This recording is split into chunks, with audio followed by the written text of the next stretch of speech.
ತುಪ್ಪದ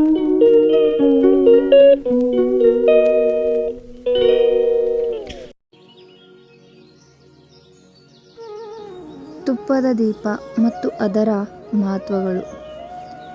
ದೇವರ ದೀಪ ಹಚ್ಚುವಾಗ ಯಾವಾಗಲೂ ಕುಳಿತು ಹಚ್ಚಬೇಕು.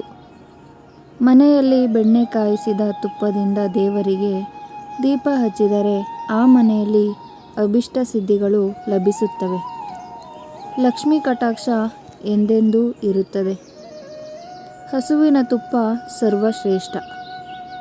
ತುಪ್ಪದ ದೀಪಗಳನ್ನು ಸುಬ್ರಹ್ಮಣ್ಯ ಸ್ವಾಮಿ ಸರ್ಪದೇವತೆಗಳ ಮುಂದೆ ಹಚ್ಚಿದರೆ ಆ ಕುಟುಂಬದವರಿಗೆ ಎಂದೂ ಸರ್ಪದೋಷಗಳು ಬರುವುದಿಲ್ಲ. ಮಹಾಗಣಪತಿಗೆ 21 ದಿನ ತುಪ್ಪದ ದೀಪ ಹಚ್ಚಿದರೆ ನೆನೆದ ಕಾರ್ಯಗಳು ನೆರವೇರುತ್ತವೆ. ದೇವಿ ದೇವಾಲಯಗಳಲ್ಲಿ ಮಂಗಳವಾರ ಮತ್ತು ಶುಕ್ರವಾರ ತುಪ್ಪದ ದೀಪ ಹಚ್ಚಿ ಪ್ರಾರ್ಥಿಸಿದರೆ ಕುಜದೋಷ ನಿವಾರಣೆಯಾಗುತ್ತದೆ. ಶ್ರೀಚಕ್ರ ದೇವತೆಗಳಿಗೆ, ಗಾಯತ್ರಿ ದೇವಿಗೆ, ಕಾಮಾಕ್ಷಿ ದೇವಿಗೆ, ಮೀನಾಕ್ಷಿ ದೇವಿ, ತ್ರಿಪುರ ಸುಂದರಿ ದೇವಿ ಇತ್ಯಾದಿ ದೇವತೆಗಳಿಗೆ ತುಪ್ಪದ ದೀಪ ಹಚ್ಚಿದರೆ ನೆನೆದ ಕಾರ್ಯಗಳು ನೆರವೇರುತ್ತವೆ. ಶ್ರೀರಾಮನವಮಿ ದಿವಸ ಶ್ರೀರಾಮಚಂದ್ರ ದೇವರಿಗೆ ತುಪ್ಪದ ದೀಪ ಹಚ್ಚಿ ಯಾರು ಪೂಜಿಸುತ್ತಾರೋ ಅವರ ಮನೆಯಲ್ಲಿ ಅಣ್ಣ ತಮ್ಮಂದಿರ ಕಲಹಗಳು ಇರುವುದಿಲ್ಲ. ಶ್ರೀಕೃಷ್ಣಾಷ್ಟಮಿ ದಿವಸ ಶ್ರೀಕೃಷ್ಣನಿಗೆ ತುಪ್ಪದ ದೀಪ ಹಚ್ಚಿ ಶ್ರೀಕೃಷ್ಣ ಸಹಸ್ರನಾಮ ಹೇಳುತ್ತಾರೋ ಅವರಿಗೆ ಪುತ್ರ ಸಂತಾನವಾಗುತ್ತದೆ. ಮಕ್ಕಳಿರುವವರು ಓದಿದರೆ ಮಕ್ಕಳು ಆರೋಗ್ಯವಾಗಿದ್ದು ಸನ್ಮಾರ್ಗದಲ್ಲಿ ನಡೆಯುತ್ತಾರೆ. ನವರಾತ್ರಿ ಸಮಯದಲ್ಲಿ ದೇವಿಗೆ ತುಪ್ಪದ ದೀಪ ಹಚ್ಚಿ ಯಾರು ಪೂಜಿಸುತ್ತಾರೋ ಅವರಿಗಿರುವ ಸಕಲ ಶತ್ರುಕಾಟವು ನಿವಾರಣೆಯಾಗುತ್ತದೆ. ಸಕಲ ದುಃಖಗಳಿಂದ ಬಿಡುಗಡೆ ಹೊಂದುತ್ತಾರೆ.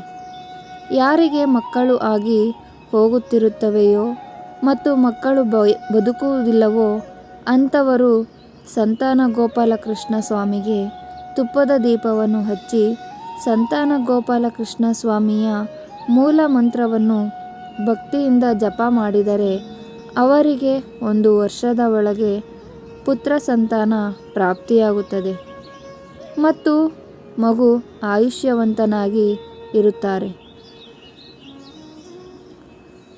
ಸ್ತ್ರೀ ಸಂತಾನ ಬೇಕೆಂದು ಅಪೇಕ್ಷೆ ಪಡುವವರು ಶ್ರೀ ದುರ್ಗಾ ಸಪ್ತಶತಿ ಪಾರಾಯಣ ಮಾಡುವಾಗ ತುಪ್ಪದ ದೀಪ ಹಚ್ಚಿ ಪ್ರಾರ್ಥನೆಯನ್ನು ಮಾಡುತ್ತಾರೋ ಅವರಿಗೆ ಸಂವತ್ಸರದೊಳಗೆ ದೈವಭಕ್ತಳಾದ ಸ್ತ್ರೀ ಸಂತಾನವಾಗುತ್ತದೆ. ಇಷ್ಟದೇವತೆ ಮತ್ತು ಕುಲದೇವತೆಯ ಮುಂದೆ ಯಾರು ತುಪ್ಪದ ದೀಪ ಹಚ್ಚಿ ಪೂಜಿಸುತ್ತಾರೋ ಅವರ ಮನೆಯ ಉತ್ತರೋತ್ತರ ಅಭಿವೃದ್ಧಿಯಾಗುತ್ತದೆ.